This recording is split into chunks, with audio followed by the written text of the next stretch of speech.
हिंदू धर्म ग्रंथों में वर्णित 7 ऐसे दिव्य पुरुष हैं जिन्हें अमरता का वरदान प्राप्त है, अर्थात वे सतयुग, द्वापर युग से लेकर अभी के समय कलयुग तक में भी जीवित हैं। वे सभी महापुरुष अष्ट सिद्धियां और दिव्य शक्तियों से संपन्न हैं, लेकिन यह 7 महान दिव्य पुरुष किसी न किसी नियम, वचन या श्राप से बंधे हुए और हम मनुष्य की भांति वह भी मुक्ति के लिए भगवान विष्णु के कल की अवतार की प्रतीक्षा में जी रहे हैं। तो आइए जानते हैं कौन है वह महापुरुष।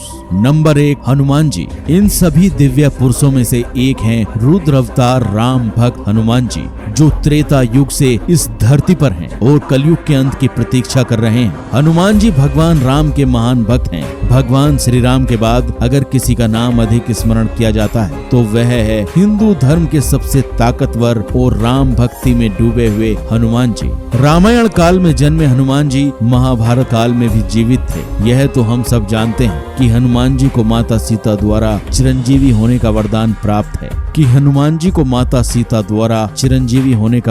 प्राप्त है और भगवान श्री राम द्वारा इस कलयुग के अंत तक धर्म एवं राम कथा का प्रचार करने का आज्ञा मिला है। तो शायद इसीलिए हनुमान जी के जीवित होने के प्रमाण आज भी कई जगह पर मिलते रहते हैं। इस कलयुग के अंत में जब भगवान कल की इस पृथ्वी लोक पर अवतरित होंगे, तब एक समय ऐसा आएगा जब हनुमान जी को पुनः भगवान कल्कि के रूप में श्री राम जी के दर्शन होंगे और तब श्री राम जी द्वारा दिए गए वचनों का कार्यकाल भी समाप्त हो जाएगा और हनुमान जी, जो भगवान शिव के रुद्र अवतार हैं, पुनः शिव में समा जाएंगे।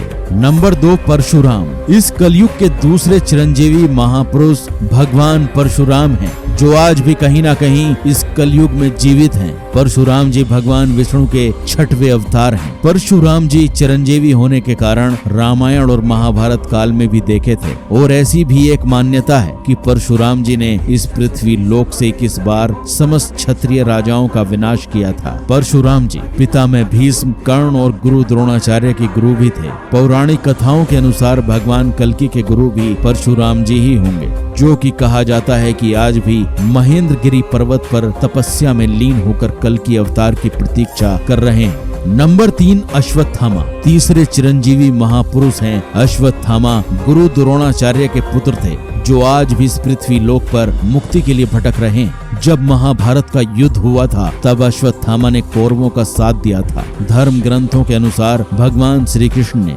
अश्वत्थामा को ब्रह्मास्त्र चलाने के कारण उन्हें कलयुग के अंत तक भटकने का श्राप दिया था। अश्वत्थामा के संबंध में प्रचलित मान्यता है कि मध्य प्रदेश के असीरगढ़ किले में मौजूद प्राचीन शिव मंदिर में अश्वत्थामा रोज भगवान शिव की पूजा करने आते हैं। अश्वत्थामा जैसे महान योद्धा भी द्वापर युग से मुक्ति के लिए इस कलयुग का अंत करने वाले कल्कि अवतार की प्रतीक्षा में है। नंबर 4, महर्षि व्यास। चौथे चिरंजीवी दिव्य पुरुष हैं महर्षि व्यास। महर्षि व्यास को वेद व्यास के नाम से भी जाना जाता है, क्योंकि उन्होंने ही 4 वेद, महाभारत, 18 पुराण और भगवत गीता की रचना की थी। महर्षि व्यास जी ने कल्कि अवतार के जन्म से पहले कल्कि अवतार के बारे में ग्रंथों में लिख दिया था। महर्षि वेद व्यास बहुत बड़े तपस्वी होने के कारण आज भी वे इस कलयुग में भगवान कल्कि के दर्शन के लिए तपस्या में लीन होकर प्रतीक्षा कर रहे हैं। नंबर 5, विभीषण। तो 5वें चिरंजीवी महापुरुष हैं लंका के नरेश राजा विभीषण। राजा विभीषण श्री राम के अनन्य भक्त हैं। जब रावण ने माता सीता का हरण किया था, तब विभीषण ने श्री राम से शत्रुता न करने को रावण को बहुत समझाया था। इस बात पर रावण ने विभीषण को लंका से निकाल दिया था। तब विभीषण श्री राम की सेवा में चले गए और रावण के अधर्म को मिटाने के लिए धर्म का साथ दिया। इसलिए भगवान श्री राम ने विभीषण को चिरंजीवी होने का वरदान दिया था कि इस कलयुग के अंत तक वह भी जीवित रहेंगे। नंबर 6, राजा बलि। राजा बलि के दान के चर्चे तो हर किसी ने सुने होंगे, लेकिन राजा बलि के घमंड को चूर करने के लिए भगवान विष्णु ने ब्राह्मण का वेश धारण कर लिया। वामन के रूप में राजा बलि से 3 पग भूमि दान में मांगी गई। राजा बलि ने कहा था कि जहां तक आपकी इच्छा हो 3 पैर नाप कर ले लो। तब भगवान ने अपना विराट रूप धारण कर 2 पग में ही संपूर्ण सृष्टि को नाप लिया और तीसरा पग राजा बलि के सर पर रखकर उन्हें पाताल लोक भेज दिया और उन्हें पाताल लोक का राजा बना दिया। शास्त्रों के अनुसार राजा बलि भक्त प्रहलाद के पुत्र हैं। आज भी वह पाताल लोक में जीवित हैं। नंबर 7, कृपाचार्य। इस कलयुग के 7वें चिरंजीवी महापुरुष हैं कृपाचार्य। संस्कृत ग्रंथों में कृपाचार्य को चिरंजीवी के रूप में बताया गया है। कृपाचार्य अश्वत्थामा के मामा और पांडवों और कौरवों की युवा स्थिति में आचार्य थे। भागवत के अनुसार कृपाचार्य की गणना सप्तऋषियों में की जाती है। वह उन महान 18 योद्धाओं में से एक हैं जो महाभारत युद्ध के समाप्त होने के बाद भी जीवित थे।